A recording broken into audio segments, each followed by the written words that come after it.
I'm in my spider room, and some of you may know that I recently paired Pace Victory. Pairing went well.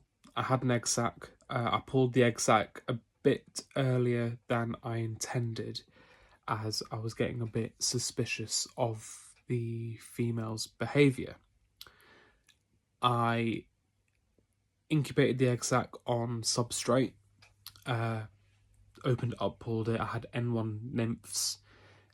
They took a long time to molt into their first instar. There wasn't many in the sac. I probably had about, I'd say, less than 100, but the nymphs were massive. Like, they looked like peas. They were huge. Unfortunately, a few of those slings ended up death curling, and I couldn't really figure out what was going on. So I separated all the slings out that were fine, and I probably had about 20 or so slings that were death curling and showing signs of DKS. So I'll cut to the next video where this is what I noticed. So you can see here the slings are in death curl. There's one or two that are moving around. I actually removed about 3 or 4 before I filmed this that were behaving normally. I couldn't really pinpoint or figure out what was going on because I had about 70 or so that I pulled fine. Anyway, the things that I did next, you'll see. This video was taken today, and for the past few days I've had these on very, very bone dry substrates and on quite a high heat source. And as you can see, a lot of the slings have bounced back. They're moving around. I mean, the movements aren't quite what I expect. They're still a bit DKS-y, but considering they were in literal death curl, to me, this is an improvement. So what I've done is, from here is where my slings are kept, and here is where my oil radiators kept. So overall, I think I just thought I was going to lose the slings anyway if I didn't intervene anyway. So I thought I'd try this sort of extreme lack of humidity and heat method to see what would happen. And I'm quite surprised how quickly they've bounced back. I mean, I've been treating these now for about a week, but I thought they were, I thought I'd lost them. So I'm quite interested to see how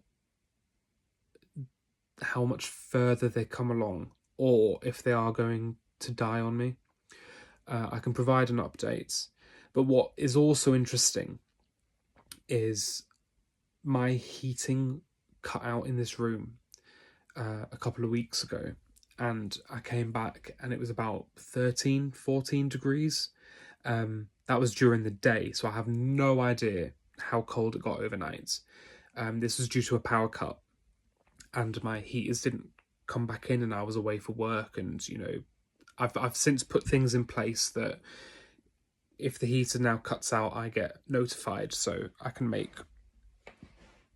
can either come back or I can ask my partner to turn everything back on. Anyway, I had Linothelli serracata. No, that's wrong. Linothelli phallax females, like close to death curl. I had a few Balfouri slings that were in death curl. And again, I increased the heat, and they've bounced back. The M Balfouri sling has since molted, and it was literally in death curl and showing DKS spasmy leg movements. That's now molted and is fine. The L. serracata phallax has since eaten and is quick, behaving normally, which, considering when I found it, it was close to death curl, I thought I'd lost that. So I'm pleased that it's back. So I don't know. I thought I'd do this video because of the recent BCS journal where they were talking about DKS symptoms.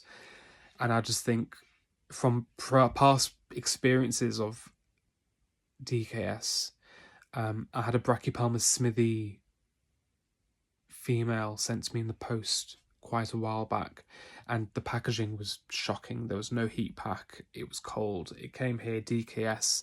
I didn't do any of this heat treatment stuff. I just kind of kept it how I'd keep a brachy with a water dish. But I'm wondering now if I'd have done this, what would have happened. So anyway, who knows? I'll provide an update on these victory slings. So yeah, I'm happy that they're surviving and doing better than they were.